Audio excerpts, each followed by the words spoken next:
I recently ordered a carb cheater setup to see if I can't make this Dominator 555 drive a little better. As many of you know, I do drag and drives, and so driving is just as important, if not more, than what's happening on the track. Some of the events are over 12 or 1,300 miles in a single week, so like 5 to 6 days, let's say.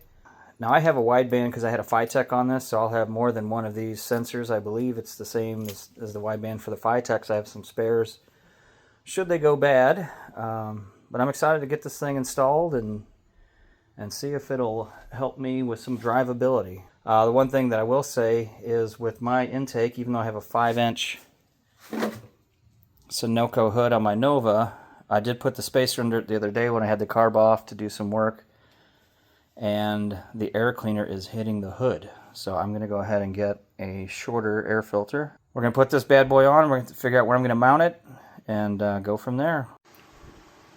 For my carb cheater installation, I just bought a Flenic, I think I'm saying that right, like a plastic spacer, just a 1-inch spacer that's wide open.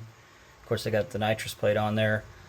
Originally, I sent it off to get drilled and tapped, and there's some miscommunication, so both tubes were going to be on the same side. That's not how it's recommended, so I went ahead and put the one in the front here, and I'll have one in the back eventually. Right now I have what's called the cheater lite, and that does not have the data logging and some of the features that I really want. So this right now is just going to be an AFR gauge for me. Got some testing coming up where that's going to be critical. So just want to get this thing installed now, and I'll worry about the auto tuning capability maybe later this year. Hopefully maybe before drag week. I'm about a month out from that event. Going to continue with my installation. I've gone ahead and mounted it up here on the firewall.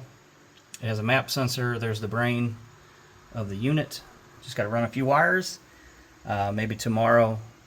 It's getting kind of late in the day. I'll actually fire it up and see the AFR part work. I also had to go with some longer studs here on this one side.